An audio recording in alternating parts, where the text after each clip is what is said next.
Amber, thank you so much for joining me today. I'm so excited to have you. We're going to talk about a really important topic today. But first, I'd love to know a little bit about your story and how you became so passionate about helping women. I'm going to use the words gain control of their habits and ultimately their life. Yeah, thank you for having me. I'm super grateful to be here with you. And emotional eating, binge eating, the binge purge cycle, food addiction, these are all things that I went through and had to heal.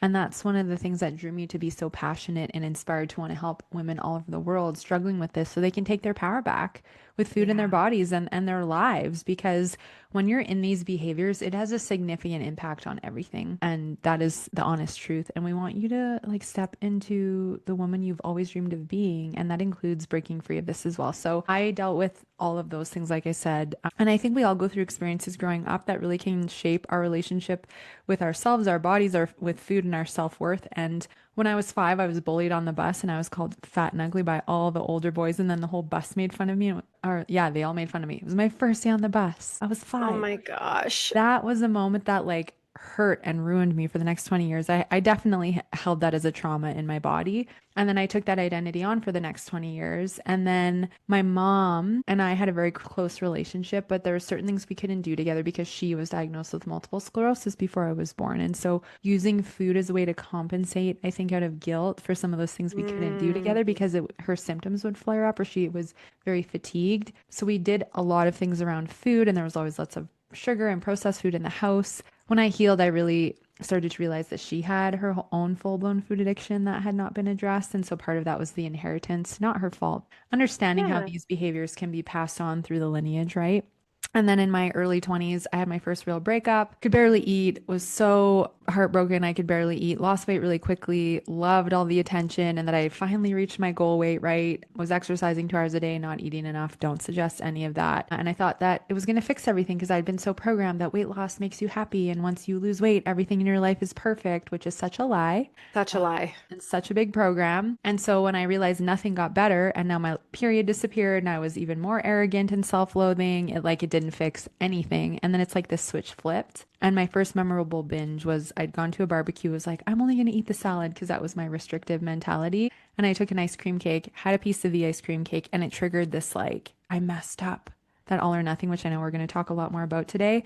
And then it was like, well, I'll have more ice cream cake and I'm going to have a burger. And I took the chocolate bar off the counter that was for the s'mores for everybody, went into the bathroom, ate the whole thing, and then left. Got fast food on the way home. And then the next day woke up just like, oh my gosh, I need to go to the gym and work out for however many hours to get all this off. And that really birthed my cycle of binge eating and restriction and the all or nothing mentality. And then I gained 80 pounds in 4 months and was to the point where I was in such a deep shock of what is going on. I don't know why I'm doing this. And it was just such a dark, rough, emotional time of suffering. And my low point moment was when I had finished the food.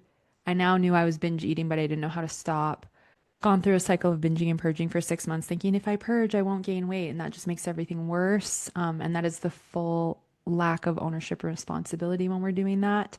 Anyway, so my low point was when I threw my food away, vowed I would never eat it out of the garbage, laying on the couch in tears in so much pain, honestly worried if I'm going to make 30 because I was only 22 at the time. Oh my And gosh. it was like that all or nothing kicked in. Well, if this is the last time you're going to do this, you might as well go pick the cookies out of the garbage. And then I did. And I went to my kitchen, I pulled out my little blue garbage in my apartment and I ate the cookies. And then I threw them in the dumpster outside and then I went and grabbed them out in the back alley in the dumpster. And then I was just like, this is a serious issue.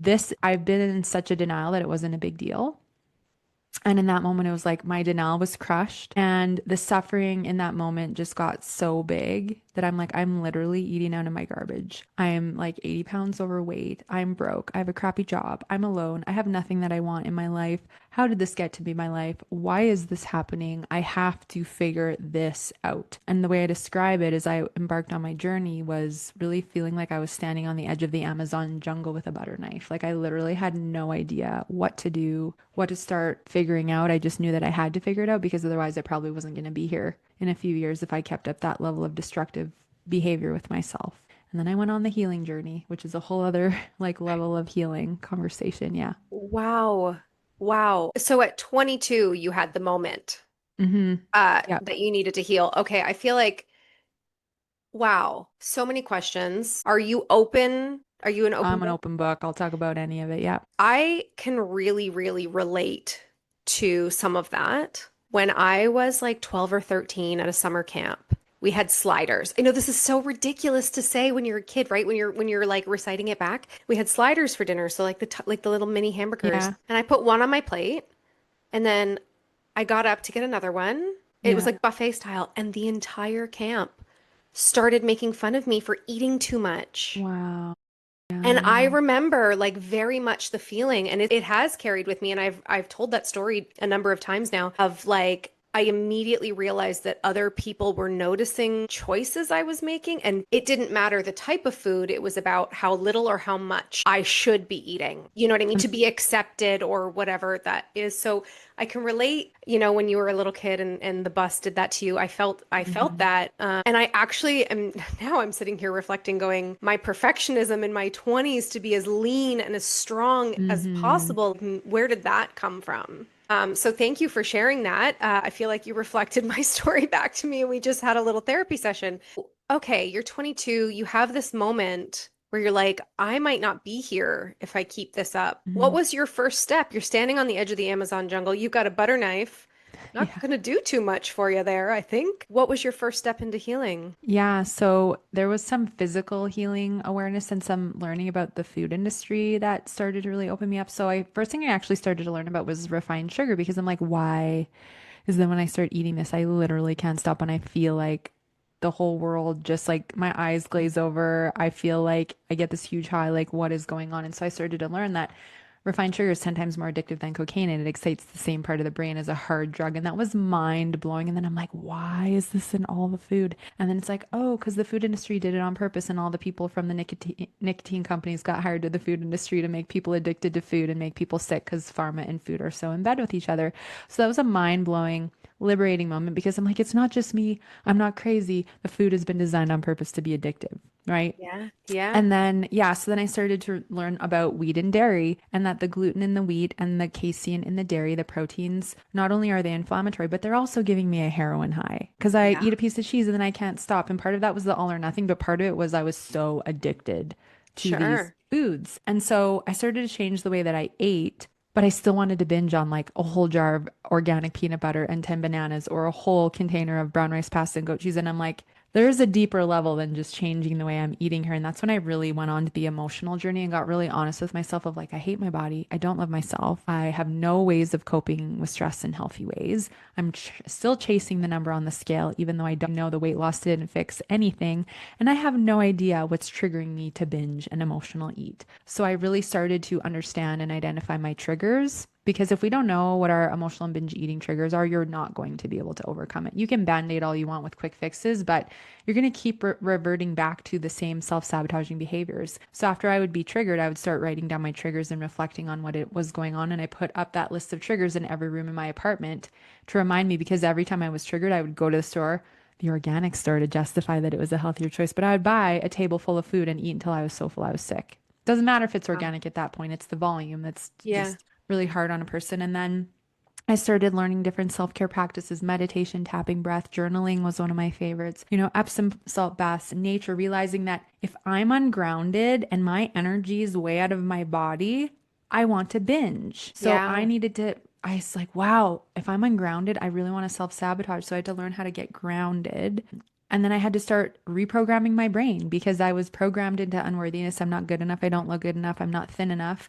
So I had to start like affirming and tapping and all these different practices to help me start to feel familiar with liking myself and then it clicking into self-love and filling this void that I was trying to fill with food, which took a couple years, but it really did click. And so over that time, I was able to stop binge eating and emotionally eating.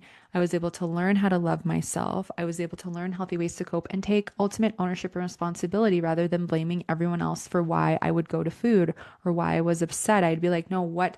Yeah, that upset me, but why am I? I'm the one shoving the food in my mouth. Like, I gotta own that. That's no one else's fault. And so I really had to take ownership and responsibility and stop being the victim, which to me, like we all have this, what I call the inner critic, the ego mind, which is the victim, the poor me. It's everyone else's fault, blaming everyone else. And it's not to shame this part of you, we all have it, but it's the disempowered part of you that is going to keep you stuck in self-sabotage. Okay, I have to ask you because that is so important. We can get stuck in our healing journey saying, when I was a kid, this happened to me. And so now you can understand it. But if Hmm. you don't actually then change the behavior, you're stuck still as that child or still stuck as that victim. Would you Yeah. agree?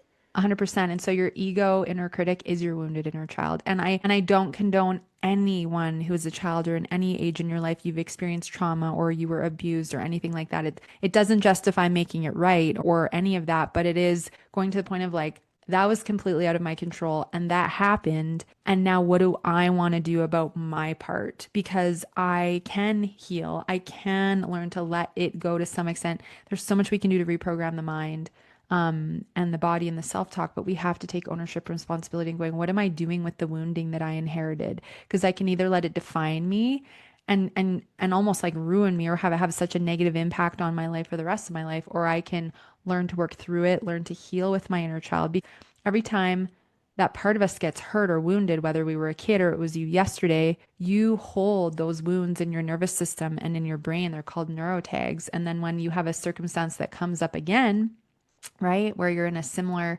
environment or similar emotions, you can all of a sudden have a bigger reaction or anxiety or a panic attack because you're also reliving that memory of that old experience coming up. And so it can make things feel very heightened. And then, of course, it's like, I don't want to feel any of this. I'm going to just go numb out with food and shove it all down, right? So I think it's so important to understand that as we heal and as we learn what triggers this inner critic that is also triggering our wounded inner child, we get to learn how to take our power back from our ego mind and realize living in your heart is truly your place of power, not in your mind where everything's so analytical. And that we also can baby step. This is all baby steps to the listeners. This is, taking your time to do your work. But as you heal your inner child and she feels loved and supported by you, and safe, it will also help your inner critic calm down. And it's a 100%. process, but it's all doable.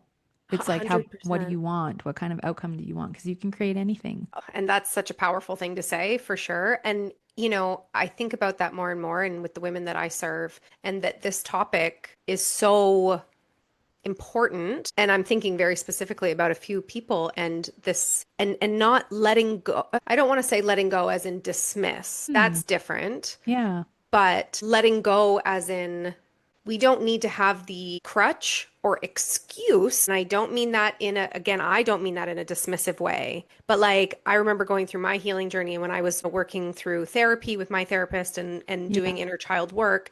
There was a point where I was like, oh, now I understand myself better, but I'm Yeah. still kind of like sick of myself. You know what I Hmm. mean? Like I'm still kind Hmm. of like, okay, cool, this 10-year-old girl is really hurt about this thing, and I now understand why I react in certain situations. But like now I want to move forward from that. Hmm. And so, what I mean by letting go is having a knowing, a self trust that this 38-year-old woman is the one that's in control now. And I Hmm. know that I will make the good choices and the best choices, and I am safe. And that Hmm. means she is safe. 100%. And it's like a knowing rather than every time I have to talk myself through it, every time I have to like make myself aware again of this little girl who is Yeah. the victim. Yeah. Can you tell me how you feel about that? I mean, maybe that sounds harsh and maybe that's far beyond the point of where some women are still, but Yeah. you can get there to just Yeah. have a self-trust. You can totally get there and it's going to be a different pace for everybody. So be patient with where on your journey. And even if you are still feeling like, I don't know if I can ever get there, like have compassion and grace for yourself and what you've been through. But part of it is a choice. How long do I want to identify with the past and hang on to the past and let it identify who I am in this moment? How long am I going to blame or shame or not take ownership or responsibility? How long am I going to let this, label define me? That's why you never hear me say eating disorder, because that feels very heavy and dense and it feels very permanent. And I don't feel anyone is stuck with any of this for forever. You can fully heal and break free of it. So that's why I say emotional relationship with food, emotional eating, binge eating, because I find as soon as we like, oh, it's because of my eating disorder, it's because of this thing, it's because of this thing. And it's Mm, like, then we can use those things and like give our power away to that when it's like, actually, no, like I'm a powerful woman and there is healing. And if I'm struggling with something, it's not because anyone or anything is out to get me, including my own body. It's because my body and every aspect of my being wants me to master and get to this point of mastery mentally, physically, energetically, and spiritually in order for me to master, I have to be willing to work through and walk through. And I Yeah. think that's what helps you heal. And like you said, you're 38. Like I trust, I call the shots, like I can decide. But what gets us to that point of trust and being willing to let go and not let the past define us is doing the work to feel safe enough and confident enough and enough self-love for the present moment, right? To know that I'm worthy and I don't have to let that define me anymore. I have so much compassion for what I went through. I didn't want that to happen. I didn't ask for that to happen. I don't know why that happened, but I still get to claim my power and be my best self and work toward that. And so I think that we've just been so conditioned to like let it keep defining us and keep draining our energy. And it, no matter what you've gone through, it truly doesn't have to. It's a Yeah. choice. Yeah, absolutely. It's so interesting, our relationship with food. And it makes sense that it would be one that would be probably the biggest challenge because we can't live without it. Mm-hmm. Right? I mean, Yeah. if you're addicted to a drug, you give it up. And I'm not saying Yeah. that's easy. Like No. you don't need it to survive. No. So when it comes to food addiction, you have Mm-hmm. to manage it rather than live without. Yeah. Yeah, you can't quit food, right? And so, and the thing is when I was struggling, I'm like, it's the food's fault. It's the food's fault that I have this addiction because the food is addictive. And yes, that's one component is certain foods are addictive and they're giving me this huge dopamine high like a drug. And then I lose control and can't stop eating them. And that is partially due to the food industry. Sure. There's the void, the lack of self-love. There's this desire to numb, check out, and shove my emotion down because I'm afraid to feel or it feels too uncomfortable to feel. So I'm going to avoid feeling and looking at that. There's using food to procrastinate and avoid dealing with different circumstances, right? There is using food to self-sabotage because I got on the scale today and I ate clean and exercise this week and it should have gone down, but it went up or it didn't move. And now I'm pissed off. So screw it. I'm going to go eat whatever I want because that didn't work. And that's, we have to own all of those other pieces because that is, all the stuff that's been going on within us rather Yeah. than, oh, it's just the food. It's because the food's addicted. It's these food companies' faults. Well, yeah, that's part of it. But the rest is, well, why am I hating on myself if the scale hasn't moved? Well, that's a self-worth, body image, lack of self-love. So that's prompting me that maybe I want to work on that. Yeah. And maybe I need to learn that my worth is not in the number on the scale and it's a feeling I choose to feel in any moment that I'm good enough. Right. And yes, I can still desire to release weight and get to my natural set point, but that's not going to fix everything else. It's Right. not going to fix anything, in fact, pertaining to the way you emotionally react or respond to yourself in your life. So I think the thing is with emotional binge eating, it's so multifaceted and so complex that we haven't been properly taught or educated what it is, what the root causes are. And then we just end up in this cycle of feeling out of control. And then you're getting so hard on yourself because you don't have willpower and you're just not trying hard enough on your diet and all that's BS. And it's all the jargon that the diet and the weight loss industry tries to feed you, trying to make you feel like you're a broken soul, right? When they're a multi-trillion dollar industry for a reason.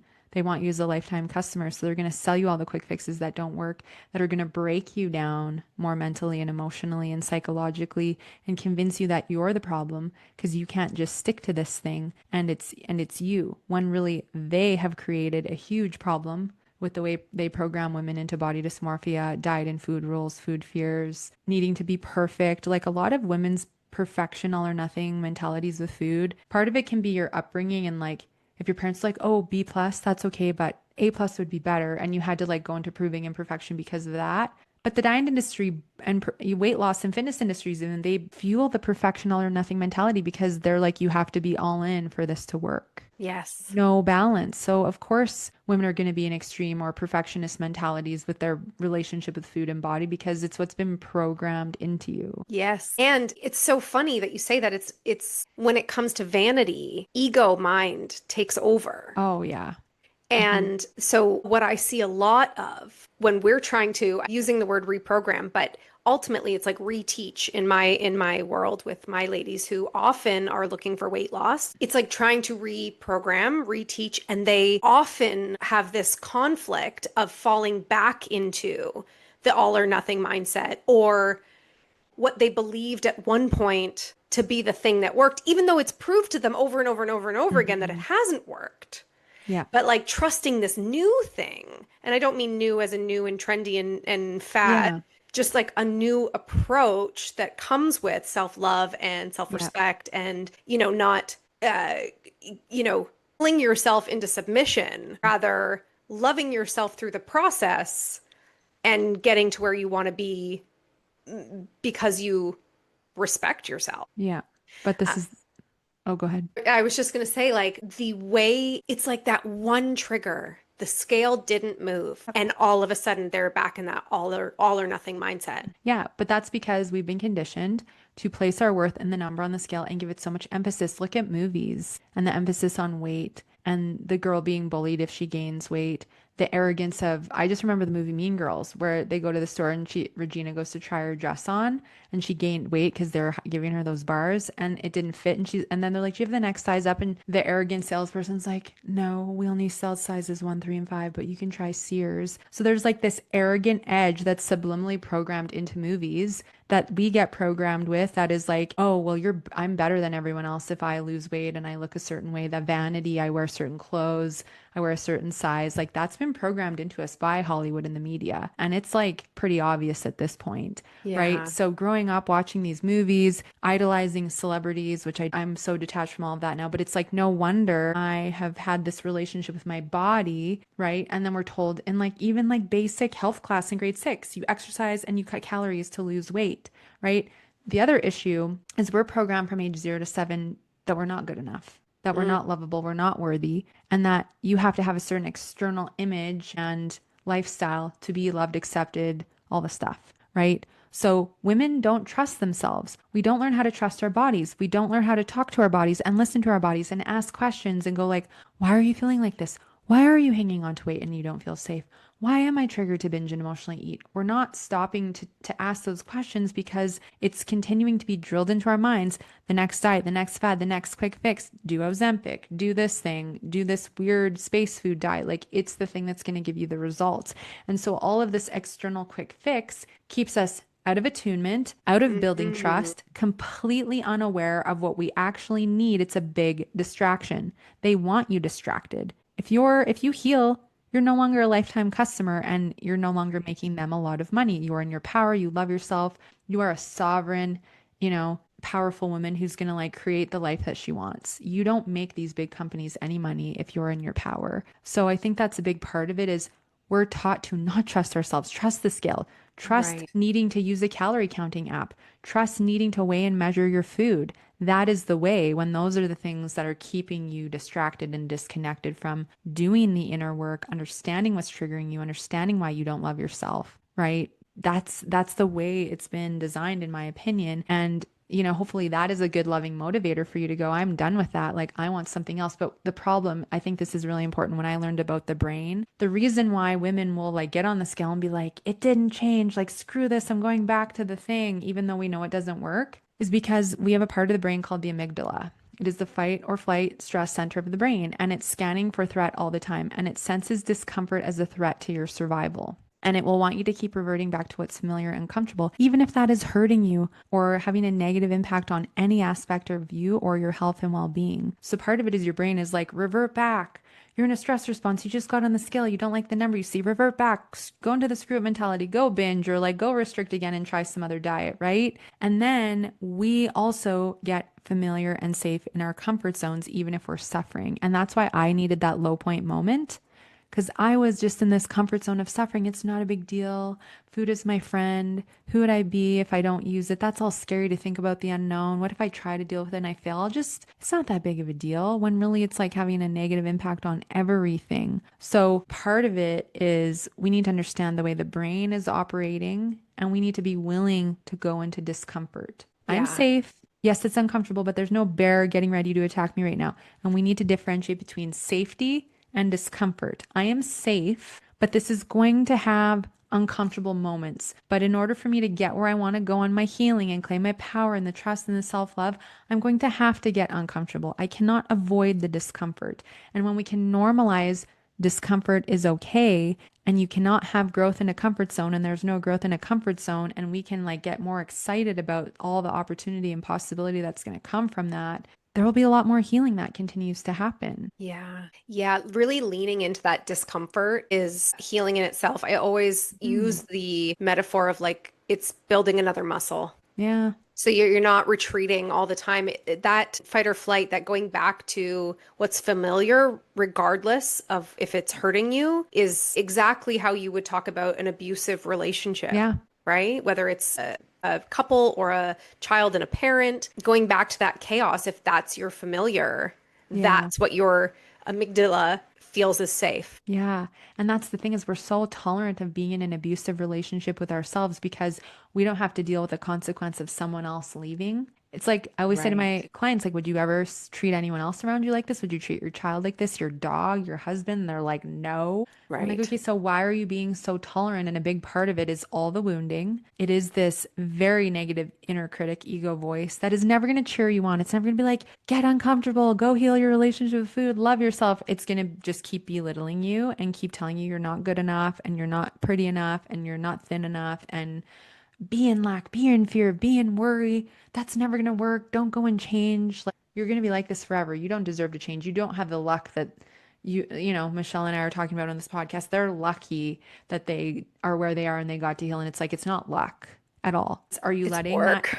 It's work and it's are you aware of that inner critic ego voice and are you still letting it run the show or are you gonna take steps to take your power back, right? And be patient because it takes time. You've had years, decades of programming, same habits, behaviors, beliefs, ways of coping. It's going to take time to change it, but you can fully heal and break free, right? We're not here to manage binge eating and, oh, good, you got it to once a week. Oh, you're good now. No, fully breaking free. My clients fully heal this. Yeah. Okay, so how? Tell us how you work Yeah. with your clients. Tell us, so, we've gotten into the real Yeah. deep-rooted stuff of it, but then if somebody's listening to this and they're like, "Okay, I am bought in. Yes, that's me. How do I move forward?" Yeah. So something you can start building awareness with yourself first. Actually, before that, even give yourself grace and compassion. This is not your fault. Yeah. And you don't have to be in shame or embarrassment by this. This does not have to be your dirty little secret. Compassion and grace. Next, it's to actually start asking the question, what is triggering me? Why am I doing this? You'll probably start to have some ideas like pop into your mind right away. Overwhelm triggers me, boredom, loneliness. When I get on the scale and I don't like what I see, start a list because it's going to help you start to build awareness, which is really the first step in starting to address any of these behaviors. Another question you can start asking yourself before you go to food is this physical or emotional hunger? Now, physical hunger is going to be like you look at the clock, you haven't eaten in a few hours, your blood sugar has crashed, which is probably waited a little too long, right? You're dizzy, faint, lightheaded, shaky, moody, hangry. You get a hunger signal or your stomach growls. A lot of women don't get hungry because their hormones are out of whack and they don't have Yes. enough stomach acid and they've suppressed their metabolisms through all the diet and restrictions. So in that case, we want to make sure we do hormone testing and see what's going on and get your hunger signal back. So there's other things that could be going in there, but everything else is emotional.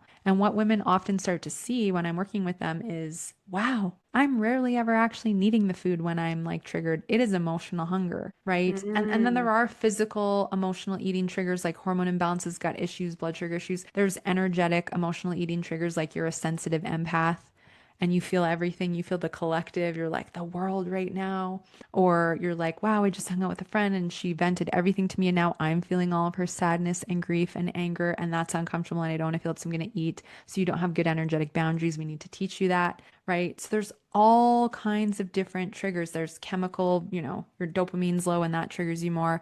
There's not getting enough sleep. You're dehydrated, right? There's so many potential things that could be triggering you. But first, starting with that question of is this physical versus emotional hunger and starting to decipher the difference, I think is really important. And if you're like, I'm already doing that, I'm still triggered. Honestly, the best thing, and I'm sure you say this all the time as well, at this point, if you've been struggling with this for years or decades and you're yo-yoing back and forth between restriction, right, and overeating or binge or emotional eating, get support. This is Hmm. multifaceted. There is so much going on here that you don't know about. And I'm not saying that to say that you're not educated. You can have a great education and knowledge in nutrition and health. But if you're still dealing with anything, struggling with anything, you don't have all the information, and that is okay.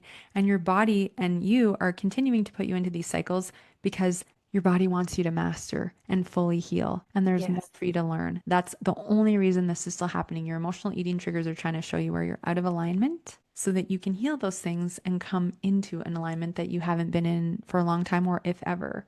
Right. So I think that's a really big part of things you can start to look at. But I think just so many women I work with have been struggling for years or decades, and it's getting support that's the catalyst that actually helps them to get where they want to go. And we baby step along. And it's a journey, right? And I do think we do have to deal with. So, the other thing that's, I think, really important that we need to start working on is healing food fears, acknowledging our food fears, our diet and food rules that we've inherited, and starting to understand, why am I so asphyxiated with a number on the scale? Why does that Mhm. matter so much to me? Where did I inherit this need to be a certain number, and what have I made that mean about myself? So there's some good journal prompts, and these are things I also explore with my clients. Weight gain, it's like triggers, emotional eating triggers. We have weight loss blocks. Your body hangs on to weight because she doesn't feel safe, so we need to get curious. Why? What's going on physically, emotionally, energetically, environmentally, right? That is contributing to your body being so dysregulated that she's just putting it on. So there's so Yeah. much to explore. Interesting. So I know that, the topic is binge eating, restriction, food addiction, but like for me, I would not necessarily and personally relate to those terms in my own life. But I do relate in a sense that if it's been a stressful day, if I've had a fight with my mother, if my son has been making me crazy for 24 hours, or, like whatever that looks like, I definitely can feel the pull to food that makes you feel better. Totally. You know what I Yeah. mean? So I wouldn't, in my head, I wouldn't identify that as an addiction or a binge eating or any kind of disordered eating. But because I wouldn't say that I would ever go overboard, and I'm not judging. I'm just trying to tell Mm. you my story. But even for people who wouldn't identify that way, food can very much still be emotional. Food 100%. choices. And it Yeah. doesn't matter if you're just eating a few pieces of chocolate or you're eating a whole bag of chips. If you're using food to cope, you are in an unhealthy relationship with food. Yes. Period. Because you're chasing a quick dopamine high. So the brain produces dopamine in high levels when we anticipate going to the food to give us relief and reward feeling. And then when we take the first few bites.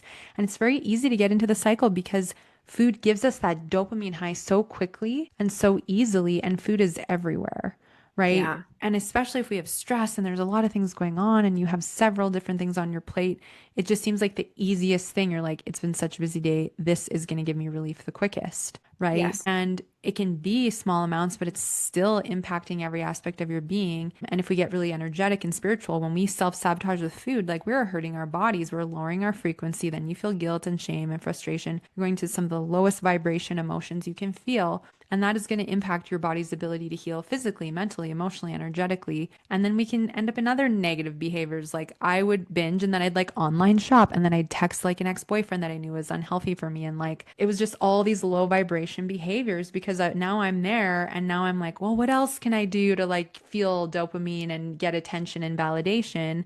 And it just kept these cycles going. And yeah, some women just have minor emotional eating. And then it's like if you start and you can't stop, then there's the binge eating. And food addiction Right. is the full-blown asphyxiation. I'm either obsessed thinking about food and the control and counting diets, calories, what eating style am I going to try next? Or I'm asphyxiating and thinking about obsessing about my next binge, my next overeating. And I am pretty much like 99% of the time just thinking about food, my body, weight, numbers, and like it's consumed your mind, right? So there's different levels of it. But even if it's minimal, we want to get, in my opinion, to the roots so that it's Yeah. not something anymore.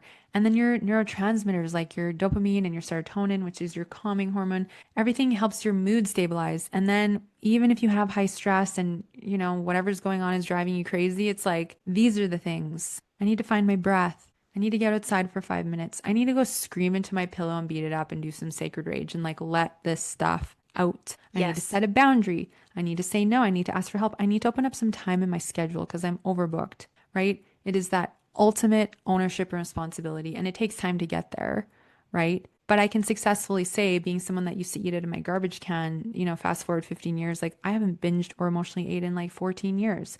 I have no desire to. I know no matter what comes up, I can get through it and use my tools and my support. And I'm not alone in the circumstance. And there's a love there that once you create it, it'd be so forceful to try and go back. Like I can't Right. imagine what would ever make me get back into that again. I mean, I would never hope that for you or for anybody.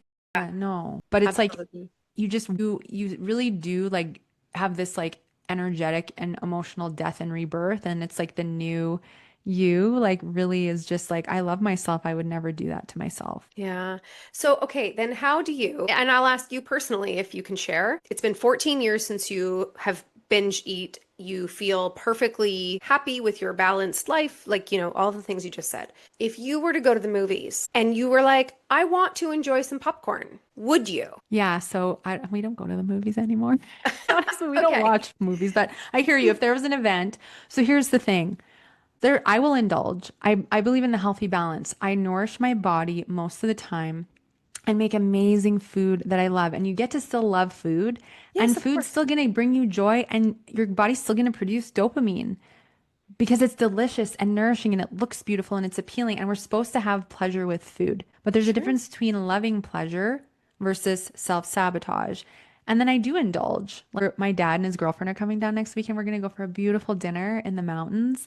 And of course, we're going to have dessert and we're going to have this and that, right? So it's like there is that balance. And that to me is a healthy relationship with food where I want to be optimal and healthy. And then there is the opportunity to have that indulgence, right? There's certain things I refuse to eat, like Sure. ultra processed food. I don't want to give my money to big companies that are corrupt, period. So there's Sure. just certain things I'm not going to give my money to. But yeah, indulgence is part of that. And it's funny that we use the word indulgence, or you just use the word indulgence. I think of indulgence, just the word, as a negative. Mm, But I agree with you that like I feel like I'm on the same wavelength. Like I live this incredibly clean lifestyle. It's very pure. I don't, from my environment to the food that I put in my mm. body, but I use the word enjoy. Oh, Not yeah. that I don't enjoy my, homemade Yeah. food that nourishes my body. I very much do. But like my husband and I decided we were going to go for brunch today. Nice. And so it's not necessarily just about the food that I choose. I usually choose to, you know, do the best I can on a menu that I don't have control over. Yeah. But it's about me sitting with my husband, having time to Yeah. connect, like enjoying the habitual social thing as well. Yes.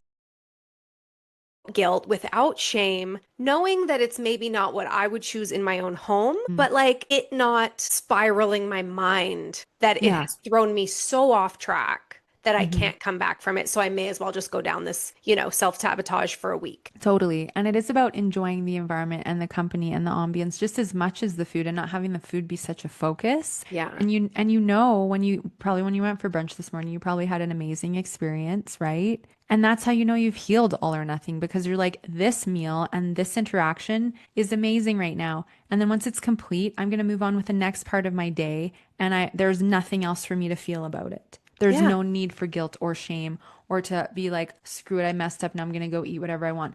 But the reason we'll go back into all or nothing is because we literally wire a pattern in the brain or a neural pathway that is like, I mess up or I indulge or I have a cheat meal or whatever people treat, whatever all the words are people use. And as soon as they start doing that, that pathway lights up in the brain and goes, this is bad. You should react. Like, now I'm going to react. And now, screw it, I messed up. Like, it's so extreme. It's so all or nothing, so black and white. So, we have to, over time, dissolve that pathway and establish this sense of balance of like, this is safe. It is safe for me to enjoy. I like that, right? I can eat it slowly and enjoy this experience, and then I can move on with my day and everything's okay. Yes. Body's not going to rebel and gain 10 pounds because I ate this. And if you Yes. retain a lot of water afterward or you're puffy, well, then there's all kinds of other things we need to have a conversation about, right? The more you can relax with your experiences with food, the better your body's going to receive it all, right?